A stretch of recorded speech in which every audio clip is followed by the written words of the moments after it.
गाजियाबाद, जहां पर मुख्यमंत्री योगी आदित्यनाथ शुरू कर रहे हैं और भारतवर्ष की स्वर्णिम का विमोचन करते हुए उन्होंने अपना संबोधन भी दिया है। सुनिए। सकारात्मक रूप से आगे कैसे बढ़ा ले, जो इनके सर्वांगीण विकास का मार्ग प्रशस्त कर ले।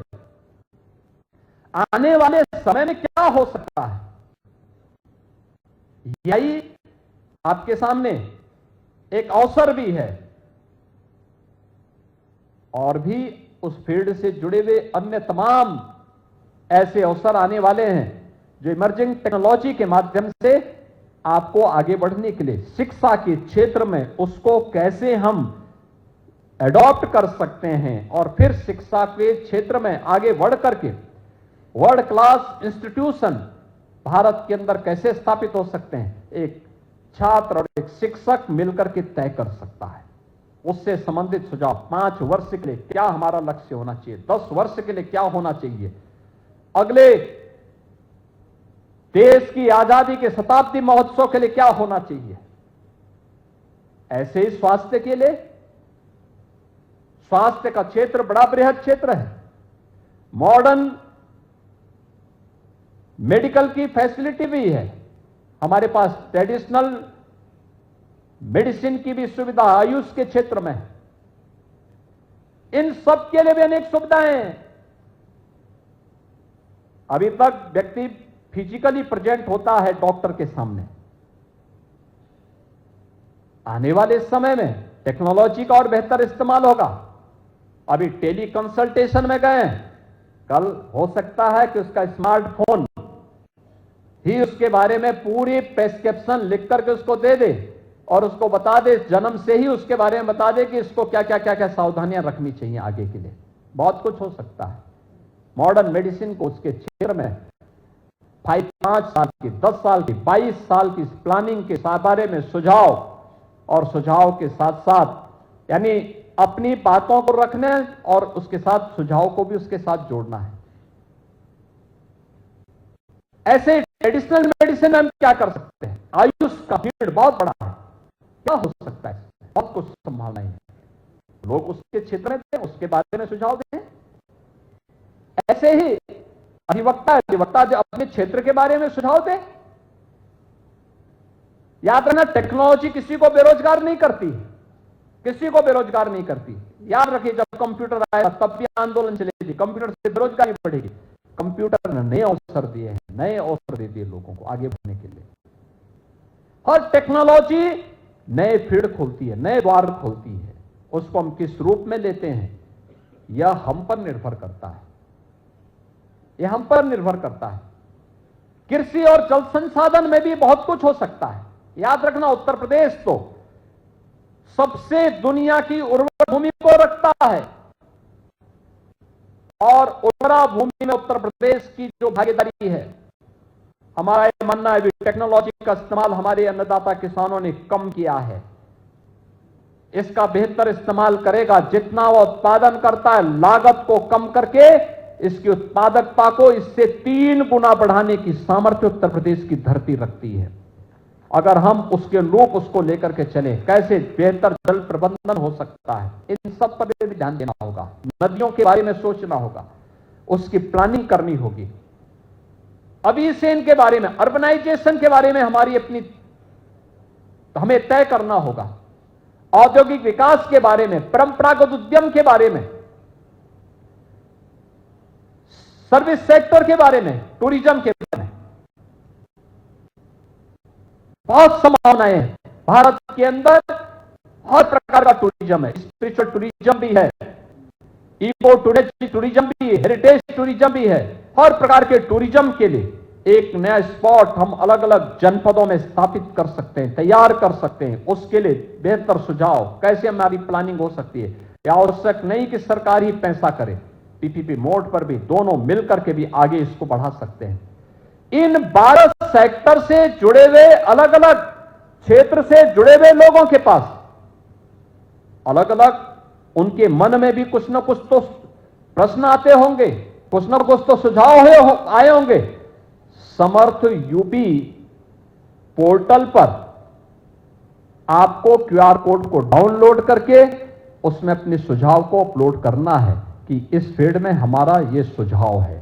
और मैं आप सबसे इस बारे में कहूंगा कि जो 12 सेक्टर हमने चयन किए हैं इसके लिए, इसमें हर जनपद के 3 सुझाव, जो 3 अच्छे सुझाव आएंगे विकसित उत्तर प्रदेश के लिए, उनको हम इसी प्रकार के एक बड़े कार्यक्रम में जनपद के अंदर ही सम्मानित करने का काम करेंगे।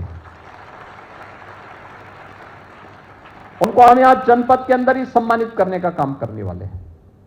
और प्रदेश के अंदर ऐसे 5 सुझाव हम लखनऊ में एक बड़े समारोह में उनको सम्मानित करने का काम करेंगे। लखनऊ में 5 ऐसे जो प्रदेश के अच्छे सुझाव होंगे, उन सबको भी हम सम्मानित करने वाले हैं।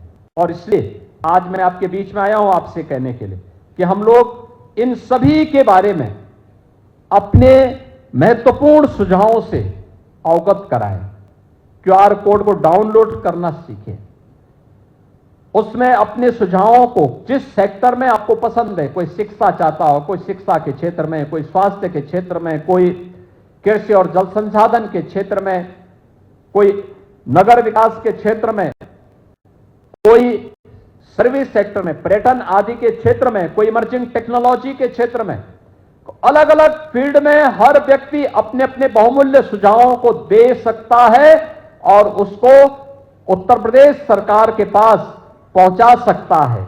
और अगर कोई पोर्टल के माध्यम से क्यूआर कोड को डाउनलोड करके नहीं दे सकता है, तो उत्तर प्रदेश सरकार के पास आप कम शब्दों में लिख करके भी पोस्ट कार्ड के माध्यम से भी इसको भेज सकते हैं। आप सबके सुझावों का हमें इंतजार होगा और मैं आप सबका आह्वान करूंगा कि उत्तर प्रदेश की विकास की यात्रा का, उत्तर प्रदेश को एक विकसित राज्य के रूप में स्थापित करने की इस यात्रा में हम सबको सहभागी बनना पड़ेगा, क्योंकि ये हमारे वर्तमान के साथ साथ भावी पीढ़ी के लिए भी एक अवसर होगा। हमारा ये मंत्र उनके जीवन को एक नई दिशा दे सकता है, उन्हें उज्जवल भविष्य की परिकल्पना के साथ जोड़ सकता है। और उसको जोड़ने के लिए, आपका आह्वान करने के लिए आज मैं यहां गाजियाबाद में आया हूं और मैं धन्यवाद दूंगा कि विकसित भारत, विकसित उत्तर प्रदेश की इस अवधारणा में आज हमने प्रोफेसर रमेश चंद्र तोमर जी की स्कृति कि भारतवर्ष की स्वर्णाभा नरेंद्र मोदी, इस पुस्तक को भी आज हमने विमोचन किया है। मैं इसके लिए प्रोफेसर रमेश चंद्र तोमर जी को हृदय से बधाई देता हूं, उनके परिवार के सदस्यों को बधाई देता हूं, उनके स्वस्थ और दीर्घ जीवन की कामना भी करता हूं कि उन लंबे समय तक वे सांसद के रूप में अपनी सेवाएं दिए।